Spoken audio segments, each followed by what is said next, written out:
The rain had turned the dirt road into a slurry of mud, and my boots squelched with every step as I trudged back to the cabin. The dig site was only a mile away, but in this weather, it felt like 10. My flashlight cut through the downpour, illuminating the skeletal trees that lined the path. The air smelled of wet earth and decay, and the wind carried whispers that made the hairs on the back of my neck stand on end. I shouldn't have stayed so late at the site. Dr. Carter had warned me about the storms rolling in, but I couldn't help it. The statue we'd uncovered today was unlike anything I'd ever seen. It wasn't just ancient, it felt wrong. The way its hollow eyes seemed to follow you, the way its mouth curled into something that wasn't quite a smile. I shook my head, trying to dispel the image. It was just a statue. After all, a relic of a forgotten god. As Carter called it, nothing more. But as I walked, I couldn't shake the feeling that something was watching me. Every now and then, I'd glance over my shoulder, half expecting to see someone or something standing there. The forest was too quiet.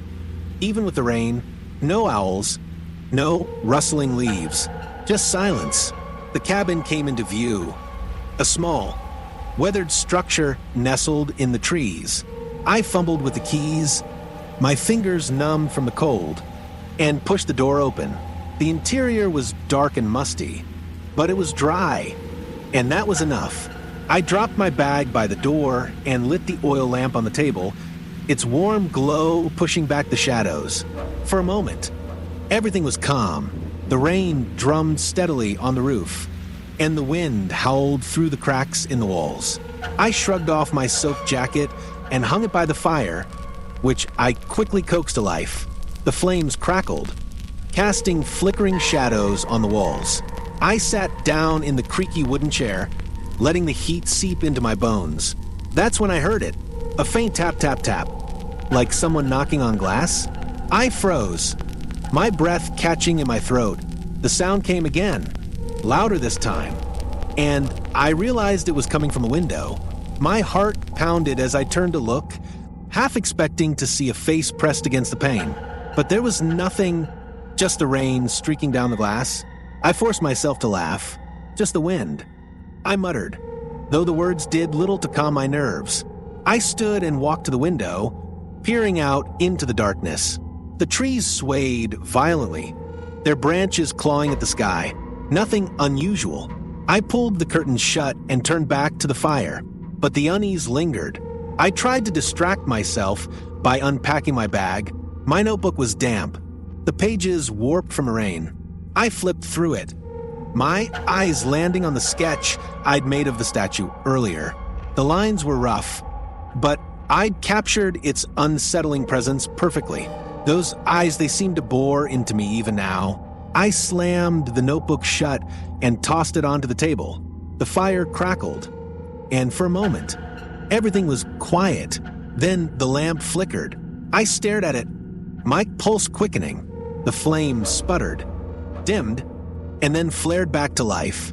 I told myself it was just the draft, but the explanation felt hollow.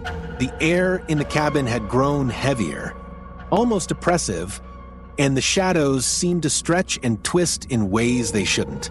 Another sound broke the silence, a low, guttural growl that seemed to come from everywhere and nowhere at once.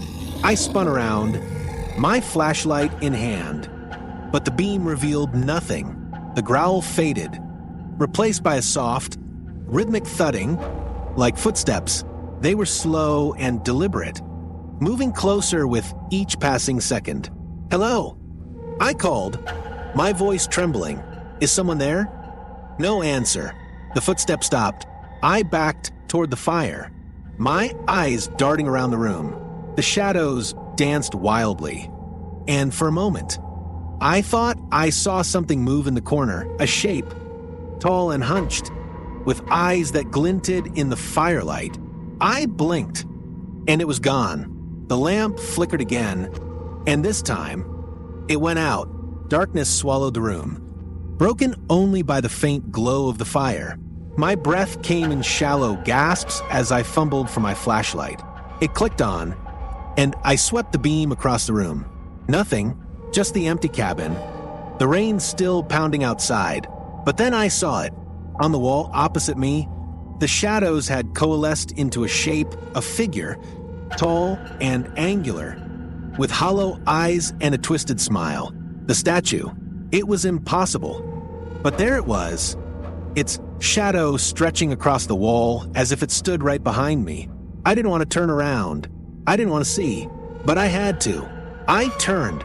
The statue stood in the center of the room, its stone surface slick with rainwater. Its eyes glowed faintly, and its mouth twisted into a cruel grin. I stumbled back, my flashlight slipping from my grasp. It hit the floor and rolled, the beam casting erratic patterns on the walls. Statue didn't move, but its shadow did. It stretched toward me, long and sinuous, wrapping around my ankles like a snake. I tried to scream, but no sound came out. The shadow tightened, pulling me toward the statue.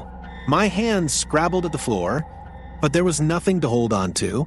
The last thing I saw before the darkness took me was the statue's face, its smile widening as it leaned closer.